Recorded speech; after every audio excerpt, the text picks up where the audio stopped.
नमस्कार दोस्तों, आज की बात करने वाले दोस्तों कि शारीरिक शिक्षा का अर्थ, परिभाषा एवं महत्व का वर्णन करें। दोस्तों ये जो प्रश्न ये हेल्थ वायलेंस का है, ठीक है, यानी कि हेल्थ वायलेंस का बहुत ही महत्वपूर्ण प्रश्न दोस्तों है, जो कि आपका में बोल रहा है कि शारीरिक शिक्षा का अर्थ, परिभाषा एवं महत्व का वर्णन करें। ये दोस्तों प्रश्न जो है वो पिछले साल भी परीक्षा में पूछा गया। जी हाँ, तो पिछले साल भी यानी कि जो प्रीवियस ईयर क्वेश्चन में मतलब यह पूछा गया है, तो बहुत ही महत्वपूर्ण प्रश्न, इसलिए मैंने आपको इस प्रश्न को जो आपको सबसे पहले मैं आप लोग को बता रहा हूँ। ठीक है, देखिए शारीरिक शिक्षा क्या होता है, तो शारीरिक शिक्षा का मतलब होता है कि फिजिकल एजुकेशन। तो फिजिकल एजुकेशन जो होता है दोस्तों, वो जो शरीर से संबंधित जो हमें शिक्षा प्रदान करता है उसी को हम शारीरिक शिक्षा कहते हैं। तो कहने का मतलब ये है कि शारीरिक शिक्षा से आशय शरीर से संबंधित जो शिक्षा प्रदान की जाती है उसी को हम शारीरिक शिक्षा कहते हैं। यह शिक्षा सामान्यतः व्यायाम, योग, साफ सफाई, जिम्नास्टिक, पाठ्यक्रम, गतिविधियों आदि के माध्यम से प्रदान की जाती है। यानी कि कहने का मतलब ये है दोस्तों कि जो शारीरिक शिक्षा होती है ये मनुष्य के शरीर में किस प्रकार से मतलब कि प्रदान किया जाता है, तो इनका कौन कौन सा स्रोत है, वो है व्यायाम, योग, साफ सफाई, जिम्नास्टिक, पाठ्यक्रम, गतिविधियों के आदि के माध्यम से जो है वो प्रदान की जाती है। और शारीरिक शिक्षा प्रदान करने का उद्देश्य मात्र छात्रों को स्वस्थ रखना ही नहीं बल्कि मनोविज्ञान और बाल मनोविज्ञान के अंतर्गत इसे महत्वपूर्ण स्थान दिया गया है। कहने का मतलब ये है दोस्तों कि जो शारीरिक शिक्षा का उद्देश्य होता है वो सिर्फ छात्रों को मतलब कि स्वस्थ रखना ही नहीं होता, बल्कि जो मनोविज्ञान और बाल मनोविज्ञान के अंतर्गत इसे महत्वपूर्ण स्थान दिया गया है, क्योंकि यह शरीर को ही नहीं बल्कि उस छात्र के जो मस्तिष्क है उनके व्यवहार में भी परिवर्तन लाने का कार्य करते हैं। कौन? ये शारीरिक शिक्षा का काम करता है। तो यह छात्रों की मानसिक क्रियाओं को संतुलित रखने का कार्य करती है और यह शिक्षा का वह साधन है जो छात्रों को मानसिक, सामाजिक, बौद्धिक, आर्थिक सभी रूपों में प्रभावित करता है और यह छात्रों की मांसपेशियों का भी विकास करता है। आगे देखिए कि शारीरिक शिक्षा यानी कि फिजिकल एजुकेशन क्रमबद्ध रूप से छात्रों का विकास करती है। यानी कि शारीरिक शिक्षा जो है वो क्रमबद्ध रूप से, ठीक है, यानी कि जो क्रमबद्धता के अनुसार यहाँ क्या करती है कि छात्रों का विकास करती है और यह मानसिक एवं बौद्धिक परिपक्वता में भी अपना जो है वो महत्वपूर्ण भूमिका निभाती है। कहने का मतलब ये है दोस्तों कि जहाँ पे शारीरिक जो शिक्षा है ये दोस्तों मनुष्य की मानसिक और इसकी जो बौद्धिक परिपक्वता होती है, यानी कि जो बौद्धिक क्षमता होती है उसको भी मतलब कि परिपक्वता करने में वो अपना महत्वपूर्ण भूमिका जो है निभाती है। कहने का मतलब यह है कि जो मनुष्य की यहाँ पे जो माइंड होता है, दिमाग होता है, मस्तिष्क होता है, उसको बढ़ाने में और जो उनकी बौद्धिक क्षमता होती है, बौद्धिक क्षमता कहने का मतलब यह है दोस्तों कि जो मनुष्य अपने मन से, अपने विचार से, अपने बुद्धि से जिस किसी भी चीज का जो आविष्कार करता है उन आविष्कारों में जो है परिपक्वता करता है, उन सभी को मैं जो है वो शारीरिक शिक्षा का बहुत ही महत्वपूर्ण यहाँ पे स्थान जो है वो दिया गया है। तो शिक्षा के क्षेत्र में शारीरिक शिक्षा को दोस्तों यहाँ पे सम्मिलित करना एक क्रांतिकारी परिवर्तन है। मतलब कहने का मतलब है दोस्तों कि अगर शिक्षा के क्षेत्र में अगर हम शारीरिक शिक्षा को अगर हम शामिल कर दें तो यह जो है वो एक क्रांतिकारी परिवर्तन को यहाँ पे एक जन्म देती है। ठीक है, यह छात्रों के चरित्र और उसके व्यक्तित्व का निर्माण में अपना महत्वपूर्ण भूमिका निभाती है। कहने का मतलब ये दोस्तों कि छात्र के जो व्यक्तित्व है और उसके चरित्र को मतलब बेहतर से बेहतर बनाने के लिए सबसे ज्यादा योगदान कौन देता है? वो देता है शारीरिक शिक्षा देता है। इसके विकास से ही यह संभव होता है कि छात्र समूह में रहना सीखते हैं तथा सामाजिक कार्य में भाग लेते हैं। दोस्तों यहाँ पे टाइपिंग थोड़ा असंभव टाइपिंग हो गया है, लेकिन यहाँ पे संभव होगा। ठीक है, संभव यानी कि इसके विकास से जो है वो छात्र जो है वो दोस्तों समाज में रहने का मतलब रह सकता है और सामाजिक कार्य में भाग लेता है। ठीक है, किसके कारण संभव हो पाता है? ये हो पाता है दोस्तों शारीरिक शिक्षा के कारण। तो यहाँ पे संभव होगा। ठीक है, यहाँ पे टाइपिंग थोड़ा मिस्टेक है, असंभव हो गया, संभव होगा। अब देखिए शारीरिक शिक्षा की परिभाषा।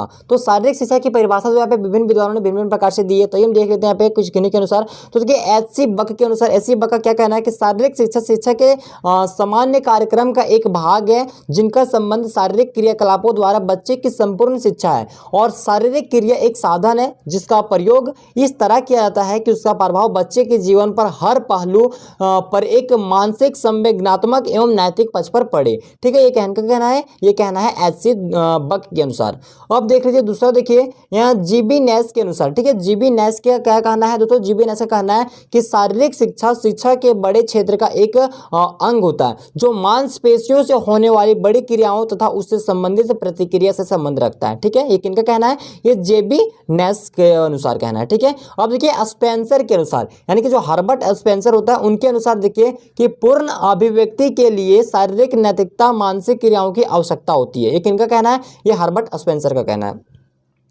अब देखिए शारीरिक शिक्षा का क्या उद्देश्य होता है दोस्तों। शारीरिक शिक्षा जो हमें यहाँ पे मतलब कि दिया जाता है तो उसका कुछ ना कुछ उद्देश्य ही होगा, ठीक है। शारीरिक शिक्षा का क्या उद्देश्य होता है ये यहाँ पे देख लेते हैं। इस तरह भी प्रश्न को पूछ सकता है कि शारीरिक शिक्षा क्या होता है और इसका उद्देश्य एवं इसका महत्व का आपको वर्णन करना है। तो देखिए शारीरिक शिक्षा का मुख्य उद्देश्य होता है कि छात्रों को जो है सर्वांगीण विकास करना है। कहने का मतलब ये दोस्तों कि जो शारीरिक शिक्षा का जो मुख्य शब्द जो उद्देश्य होता है वो छात्र का विकास करना, छात्र के जो मानसिक है उनकी जो बौद्धिक क्षमता है उन सभी को विकास करना होता है। और इसका मुख्य लक्ष्य छात्रों की उनकी मानसिक जो बौद्धिक होता है, जो बौद्धिक क्षमता होती है उसको विकास करना भी इसका जो है मुख्य लक्षण है, मुख्य लक्ष्य है, ठीक है।